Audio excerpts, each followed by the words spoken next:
the Mob Museum right next to Binion's Hotel and Casino, where you can go and get a photo taken with actually $1 million in cash. A big pile of it. I did it. You guys got to do it. And then Fremont Street's right there. It's a walking distance. But when you turn around here, already outside, they're playing Sinatra, Dean Martin, everything. Just right here on the street, which I think is awesome because it just sets the mood. Here's the building right here before we go in. It's very impressive. I love the building here too.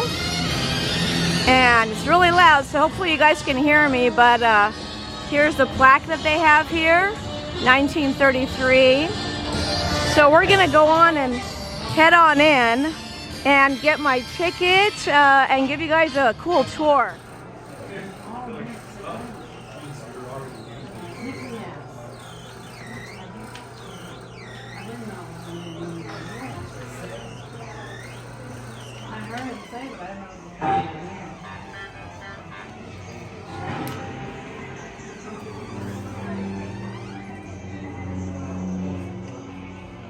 Prohibition came into effect on January 17, 1920. It was called the Noble Experiment, but in fact, Prohibition was the business opportunity that changed organized crime in America forever.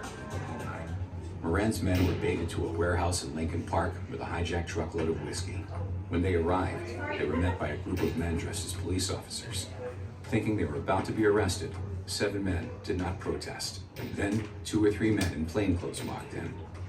They pulled Tommy guns out from under their coat, pointed them at the men lined up against the brick wall, and opened fire.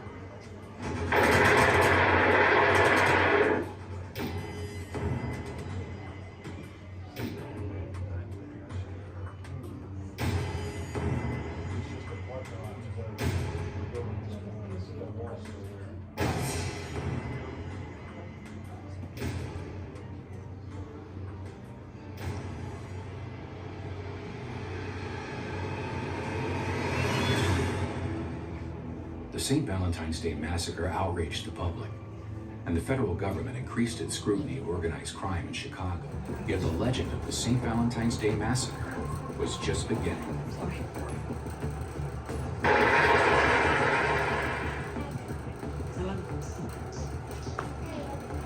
The blood oath ceremony goes way back to the old country. It's a lifetime commitment, you know what I'm saying? There's nothing more serious than this. There's no turning back. You enter, you defeat, you leave, and slam. What you're about to do here is based on actual court testimony and legal evidence. We don't know how it got out there, but here it is. Some of you may find the content, shall we say, disturbing. Forget about it. Do you want to go on? All right, here we go. Scott said yes. I changed my mind. He's going through with it.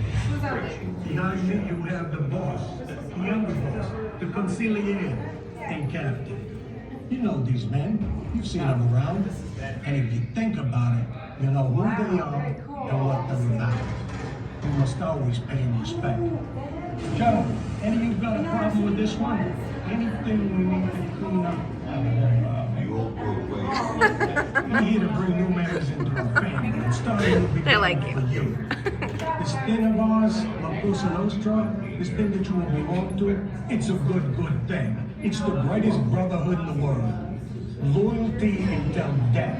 Do you want this so bad? You're so desperate to have this that even if your mother is in bed, dying, and we call you to come, you do this. It's an emergency. You have to leave her.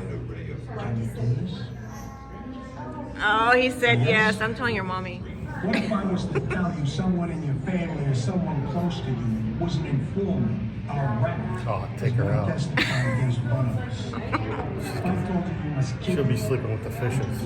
without hesitation, no questions. Answer the man. Now your finger, the one you pull your trigger with. Place your trigger finger there.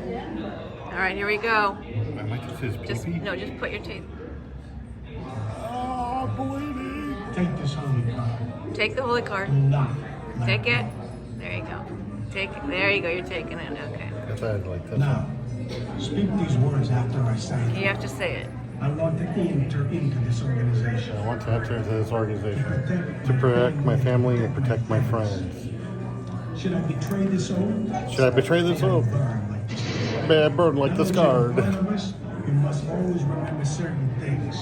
Never talk about our business with anybody outside your family. Stay the way you are. Do not let this go to your head. Stick away from the wives of other men guys. Never raise your hand to a man guy without permission. And never betray your code of silence. And all these offenses will be in end. What's been said and done here today stays here. Congratulations. This is your new family. It comes first before blood family. Welcome. Hug? Oh, they gave you a hug.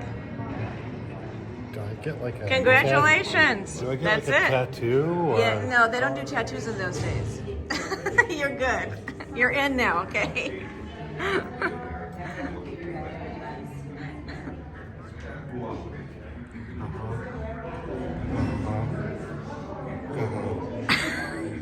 No, I don't know where the fax machine's at.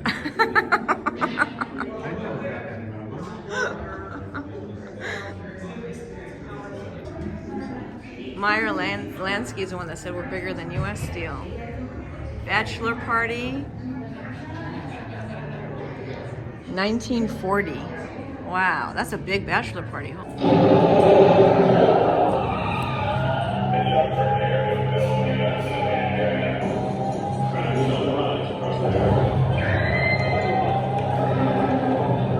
Right here, read on fire. 2 men shot in the street. Read on fire. Place your bets down, place your bets. All right, all bets down. Here we go.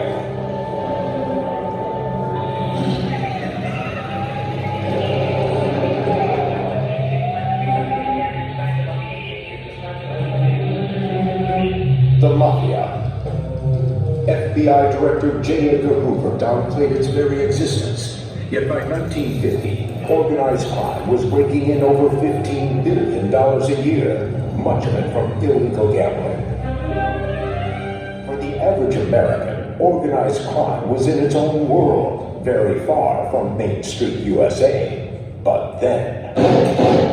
Kansas City mob boss Charles Bellagio was found murdered, and witnesses heard several shots coming from the Democratic Club, each with 4 bullets. A monster inside Democratic Party headquarters and murdered there. Suddenly, crime and corruption were right in the heart of Middle America. Virgil Peterson of the Chicago Crime Commission shined a spotlight on the connection between criminals and politicians. Organized crime cannot exist without an alliance between those in control of rackets and those in political authority. The inner workings of this secret empire were more closely guarded than Fort Knox. Who would fight back against the racketeers, the criminals, and the corrupt politicians?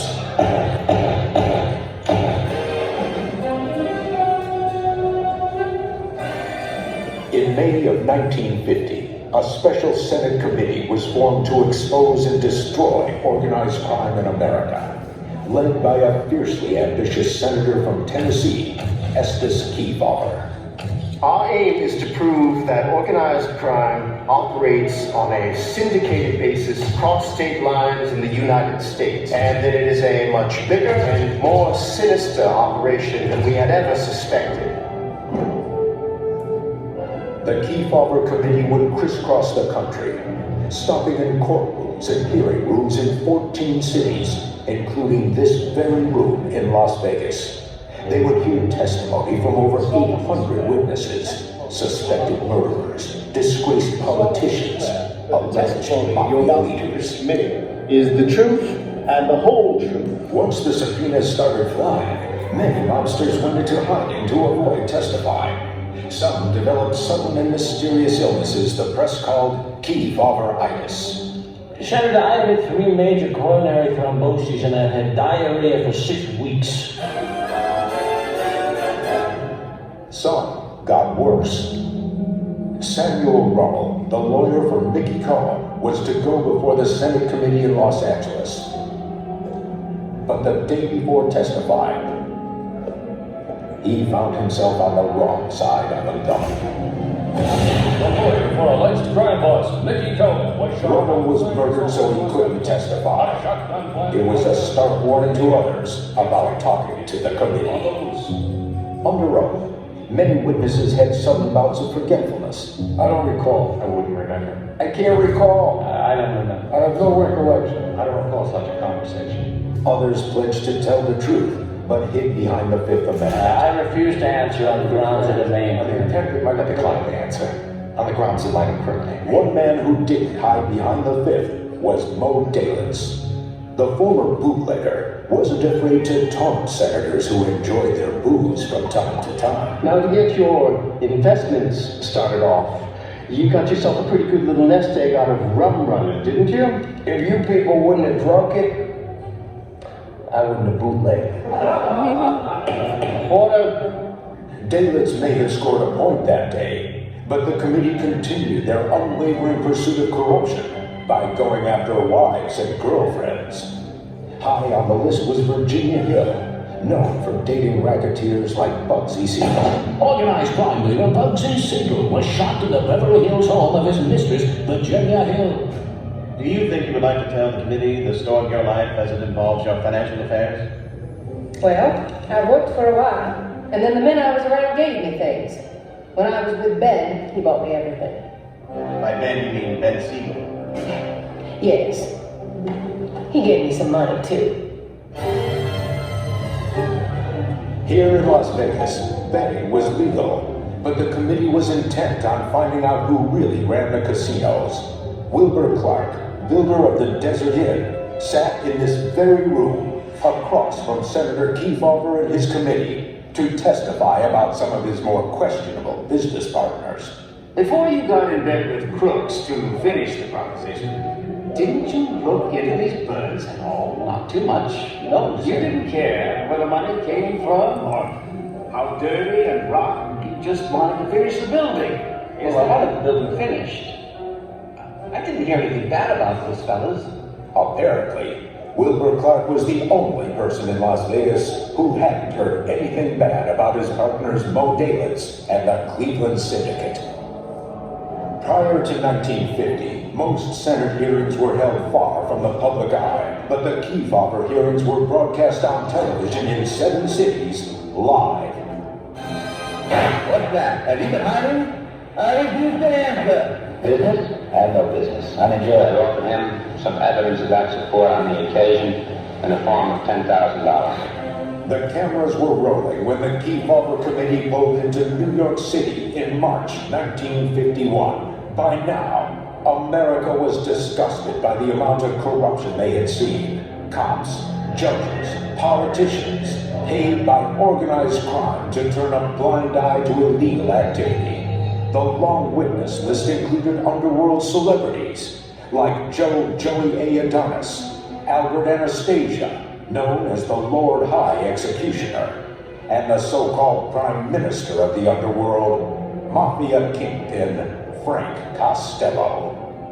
You must have in your mind some things you've done that you could speak of to your credit as an American citizen. And if so, what are they? Pay my tax. After several days of reluctant and dubious testimony, Costello had had enough. All due respect to the sandwich, I think an awful lot of respect for it. I'm not going to answer another question. He just said I'm not under arrest and I'm going to walk out. That stunt earned Costello 18 months in prison for contempt. Gives no assurance that mobsters and racketeers. After the Kefauver hearings, Americans could no longer deny that crime and corruption had infiltrated their communities, and America fought back.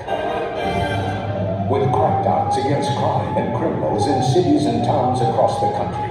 In Chicago, feds arrest In Cleveland, another raid on an illegal gambling. In national news, Senate bill calls for a tax on gambling. Closing of many multi-million-dollar wire services across the country. Consider the left. The committee's work, carried out in this very room and 13 other cities, brought America face to face with the mob. It revealed the extent of organized crime and corruption, how it works, and where Americans had finally seen the underworld for what it really was.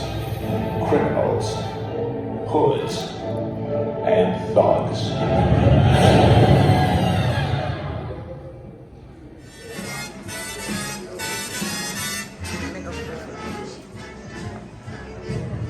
How lucky can one guy be?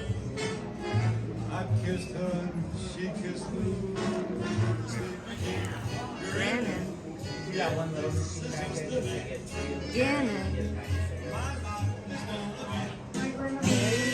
Tell us stories about my graduation.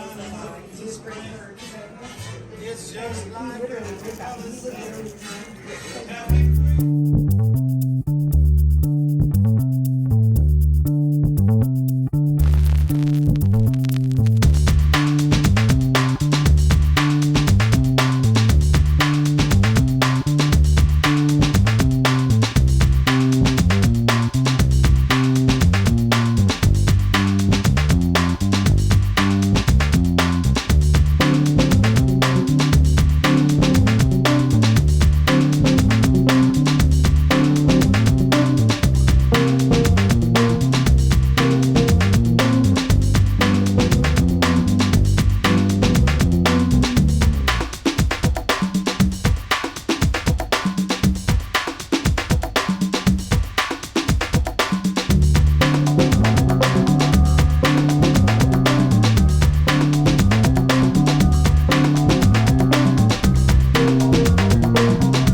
is the speakeasy they got here. You can actually come here, sit down, and get drinks and everything.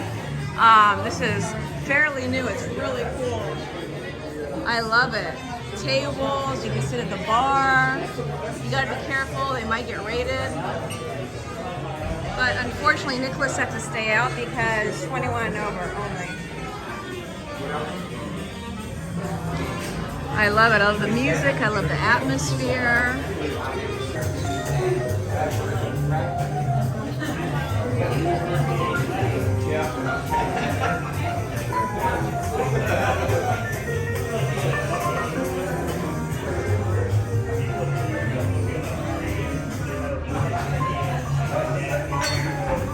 Right now they're leaving, but this group here, you can pay extra to do a tasting. They have moonshine. They're actually making moonshine back there, and you can sit down for an extra additional cost, and they'll give you all different kinds of tastings. Last time I was here, they did not have a tasting going on, so when they don't, the door is open. You can just walk around and take a look. And it's really cool. They might open the door in a few minutes as everyone's leaving.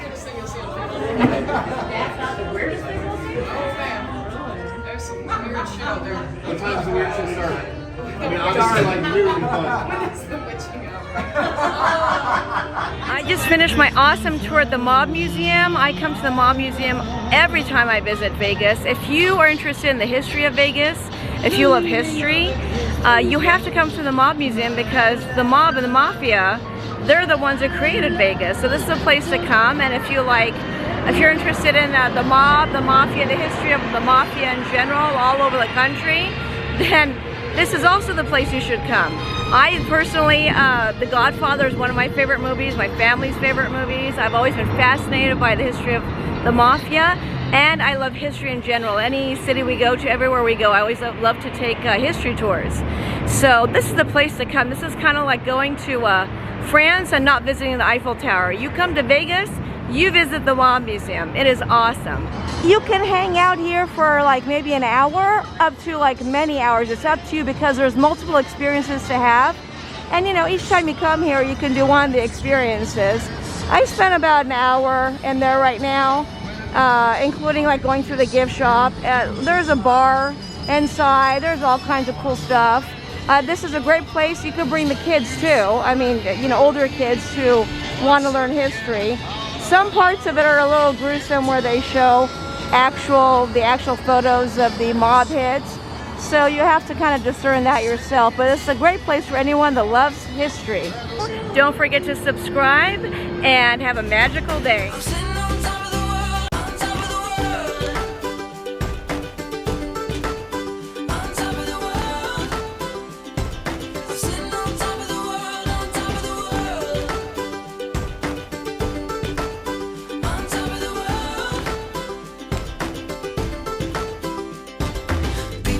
Me what my secret